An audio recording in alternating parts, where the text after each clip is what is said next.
Assalamualaikum dulur salam burbaraya salam dunia. Patebang deui sareng Tata dan Nami Harja anu baris ngadugikeun carpon judulna Digusuran Jurig karya Ki Umbara. Mangga wilujeng ngadangukeun.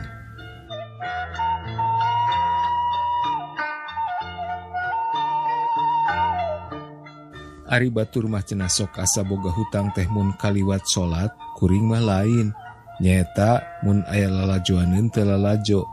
Teuing atuh damun ngadenge sora goong teh ceuli ngadak-ngadak rancung, suku ngadak-ngadak garetek, keur digawe oge teu boleh eleke sekeng. Lain kanu deukeut-deukeut bae malah kanu jauh oge ari ngadenge beja mah tara teu mangkat. Mun teu mangkat teh nyaeta asa boga hutang.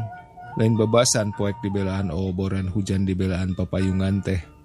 Jeung tara gumantung ka batur deui, batur mah rek indit rek henteu tara jadi soal.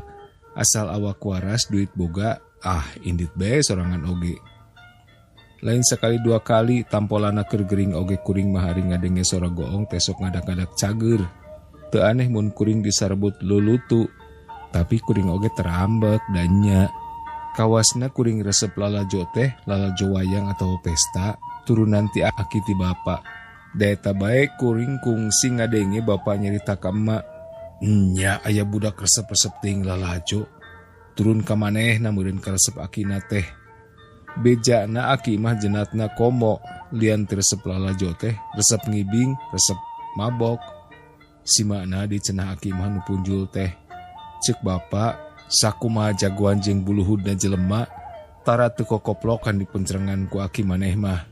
Teuing ngaji naon. Kaharti mun bapa teu terangan cecepangan aki teh.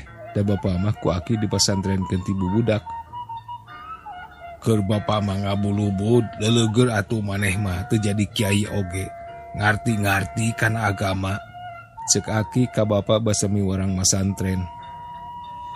Ari aki teu damangna lila pisan, nepi ka pupus aya 3 taunna. Dina sakitu lilana ngan kuring anu langka absen ngemitan ari peuting teh. Anak jeung incu-incu nu sajena mah teu cara kuring ngaremitanana teh ngan ari katingal repot bae. Mun panyawatna keur aso, aki sok ngagelendut ngadongengkeun pangalamanana. Resep ngadenge dongeng aki mah pitunduheun oge sok ngadak-ngadak leungit. Teu cara ngadengkeun dongeng nini ngan raja jeung raja, ngan putri jeung putri bae. Jeung sok tuluy ditungtungan ku papatah deui matak bosen jeung matak ngajak heuai. Nu didongengkeun ku aki mah kabeh oge pangalamanana, kayaning basa gelut jeung bagong, gelut jeung begal, dikoroyok kulimaan alatan perebut ronggeng. Nyaritakeun resep ngibing pokna mun aki keur ngejer ngigal, kabeh nu gareulis nedeup ka aki, marentah diajak imut. Geus 5 taun aki teh pupusna. Bada Isa bulan kolot, di langit teu aya bulan, dihujaneun ngagarayot. Gangginggung nasora goong di desa Sedaraja, geus kadenge hawar-hawar kabawa angin riri. Suku geus kekejetan hayang jung geura indit, tapi bapa can sumping keneh bae ti Mah Sigit teuing tuluy ka mana. Ari rek indit bae karunya mak sorangan keungeun. Babaturan tangtun oge geus bilat marangkat. Kacipta nu barogah kabogoh ngariringkeun kabogohna. Kuring geus teu ngeunah cicing. Kurutak bapa sumping. Lah kadalah cek hate. Tuluy ka mana bapa teh? Cek emak bari mang nyampaikeun sajadahna dina parantina. Nyata tuluy ngalongo Ki Arma ngadadak gering payah. Ki Arma teh incu aki keneh anak bibi. Da lanceuk jeung adi-adina mah geus maraot, malah bibi jeung paman oge geus teu araya di kieuna. Ari kuring puguh budak nunggal teu lanceuk teu adi. Kumaha ayeuna? Emak nanya deui. Rada aso basa ditinggalkeun mah. Pesta di mana teh bangun rame-rame teuing? Bapa nanya ka kuring. Waktusna mah pesta bujang di Sedaraja. Geuning teu lalajo. Ngantosan bapa. Da bapa mah moal lalajo. Emak keungeun nyalira. Sugan teh. Pokna deui bari brek calik dina kursi. Diuk heula di dinya bapa boga picaritaeun. Puting teuing atuh ceuk hate. Brek kuring diuk dina panuduhanana. Bareto kira-kira 6 bulan sadugna aki memeh pupus. Bapak keur nagog di sisi balong teu kanyahoan teh menajolna. Gigireun geus aya lalaki kerang pikasieun. Manehna nyarita kieu. Kaula teh jauh ti Karawang. Di mana Karawangna cek bapak? Moal disebutkeun. Da teu kabeh jelema terang lebah-lebahna ari teu kawenehan teuing mah. Ngan bapak Andika di antarana nu geus terangeun teh. Cenatna aki barudak. Nya, malah pangna ayeuna kaula ka dieu oge rek ngala barang anu baheula diinjem ku inyana. Barang naon? Da kula mah teu kapasrahan. Bener teu kapasrahan, omongna bari merong. Sanggeus bapak susumpahan eta jelema ngati-ngati pokna. Mun Andika bohong, rasakeun ulah sambat kaniaya. Les manehna ngiles, teu puguh ka mana ngaleosna. Bapak lila ngaheneng. Ari tadi sareupna waktu Ki Angga balik ti sawah cenah. Manehna papanggih jeung jelema make pakaian sarua hideung. Nananyakeun incu Aki Jaya, basana rek diala. Ari Aki Jaya teh kapan Aki maneh? Matak ulah lalajo penting ieu mah sieun bisi nya. Meg asa ditonjok angen. Kuring mah kajen dicarek dahar saminggu batan dicarek lalajo mah. Da kaharti bapak teh nyingsieunan. Tapi lain ge incu Aki ari mundurku disingsieunnan mah. Waktu bapak asup ka pangkeng, kuring ngojengkang kaluar bari ngarawel baterai anu digantungkeun dina bilik mangkat lalajo. Babaturan geus daya sapotong-sapotong acan, kabeh geus naringgalkeun. Poek letek jeung praspris deui. Samping dibebentingkeun, baju diparet dikancingkeun, totopong ditergoskeun, gidig lempang ngegidig, geus jauh ti lembur mah teu poek teuing, rada oge remeng-remeng.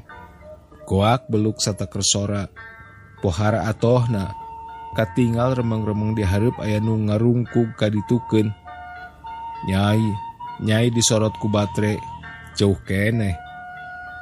Kuring kegorowokan menta di dagoan, tapi teu aya nu nembalan jeung terus bae laleumpang.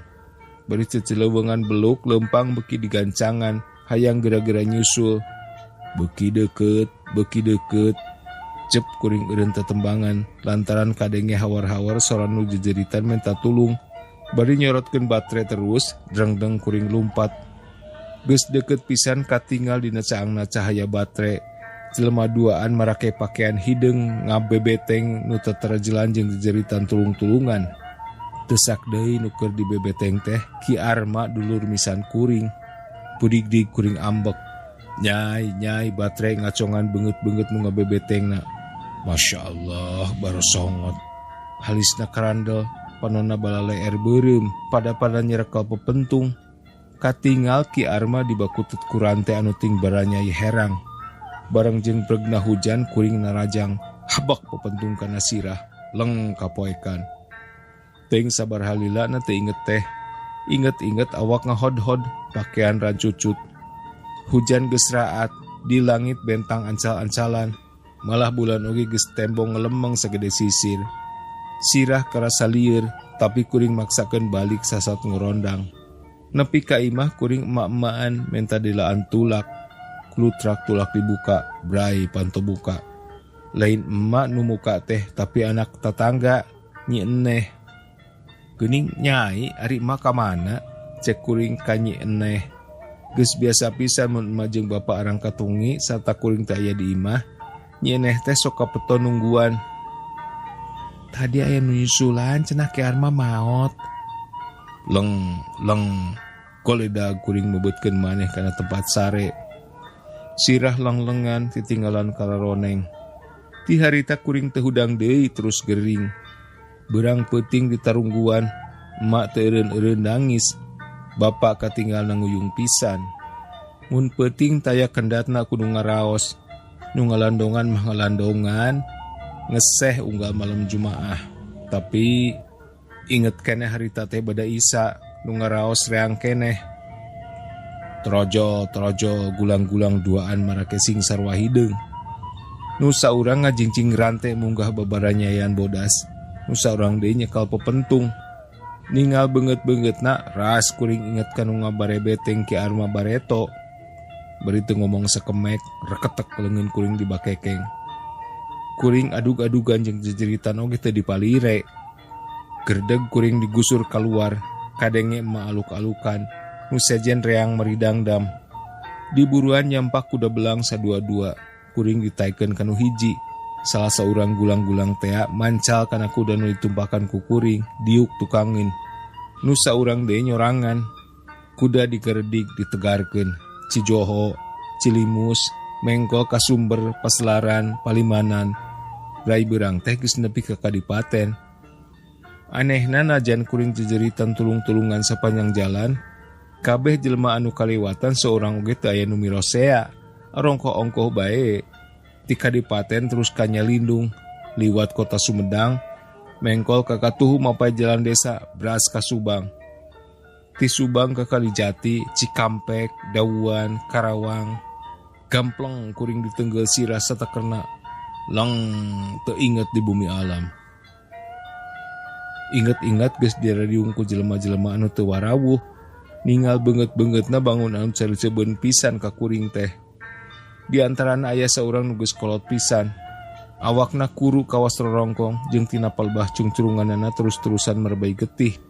Ana gerem teh nu digigireun ngagerem persis sora maung. Si laing teh bener incu Aki Jaya.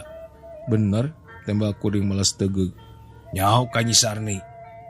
Nyaho bibi kami tapi geus maot. Nyaho ka Kinata. Nyaho salaki bibi Sarni tapi oge geus maot. Nyaho ka si Sarmun, ka si Asman, ka si Marni, ka si Arma. Nyaho kabeh ge anak bibi Sarni jeung Mang Nata, kabeh geus maraot. Kabeh digusuran ka dieu. Hah? Bongan Aki maneh Aki Jaya teu nohonan jangjina. Ngajangji naon aki kami teh? Ayeuna oge maneh digusur ka dieu. Manehna teu mirosea pertanyaan kuring. Moal dipulangkeun deui mun maneh cara dulur-dulur bibi jeung paman maneh teu bisa nuduhkeun di mana disumputkeunna barang nu dijangjikeun ku Aki maneh rek dipulangkeun ka bapa kami. Naon kitu barangna teh? Sakali di manehna teu mirosea pertanyaan kuring kalah kapokna. Baheula Aki maneh meredih ka kokolot kami di dieu, sangkan dibere jimat anu maunatna matak dipika gigis ku sasamana.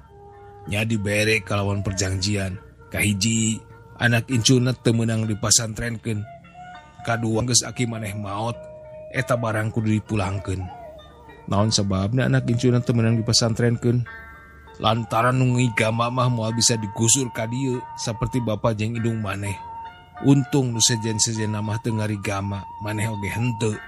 Memang bibi Sarni, Mang Nata jeung anak-anakna teh henteu ngarigama pisan. Nya kitu deui kuring. Kakara kuring ngarasa hanjakal.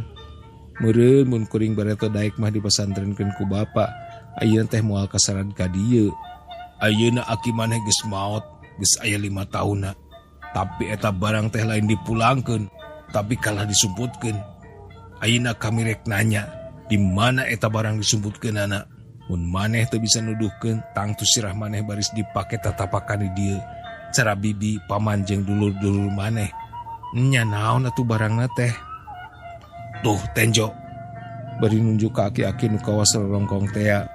Geus mang tahun-tahun bapa kami disiksa, diteuk-teuk tungtung cungcurunganna ku kokolot. Paneuktekanana dibikeun ka Aki maneh dijadikeun jimat tea. Ayeuna eta kokolot nu telengges teh geus diganyang ku kami sararea ku rahayatna. Pok sebutkeun di mana disumputkeunana eta barang ku Aki maneh. Leng kuring nginget-nginget, tapi asasan ku si Nenjo Aki kagungan jimat anu kitu. Cenah tungtung cungcurungan boa-boa. Tungtung cungcurungan kitu mah buntut meureun. Ras kuring inget memeh pupus teh Aki maparin itu ka kuring. Saurna, sumputkeun sing buni. Teu nyaho ari nu kitu mah tembak kuring. Aya soteh nu dipi barang disumputkeun teh iteuk. Iteuk naon? Wargu. Kumaha rupana? Loreng-loreng kawas buntut maung. Enya eta, omong nagiak pisan. Nu sejen caruring hak. Komo si Aki mah. Di mana ayeuna? Di imah diselapkeun jeroan bilik. Gancangna eta jelema nyalukan gulang-gulang nu nyaruli kuring. Maranehna dititah mulangkeun kuring bari nyokot iteuk tea. Kuring ditaekeun deui kana kuda cara tadi basa dibawa ti imah. Berengbeng kuda dilalumpatkeun. Nepi ka imah kasampak waruga kuring geus digojodkeun yang hulu ngaler bari pada nyeleung cerikan. Itu keluargu jeroan bilik pangyandakeun, alungkeun keluar kanu poek. Cekuring bari nunjuk. Puguh bayare anu ti buburanjat malah teu saeutik anu lelumpatan sarieun. Hirup deui, Allahu Akbar. Kolot-kolot meni recok. Gua merebot ngojengkang ngadudut itek tina jeroan bilik sakumaha penuduhan kuring. Tuluy dibawa keluar dialungkeun. Aya nu nyanggap tinu poek, omongna kanu araya. Ayeuna kuring jadi bekal salat, da sieun kasala deui.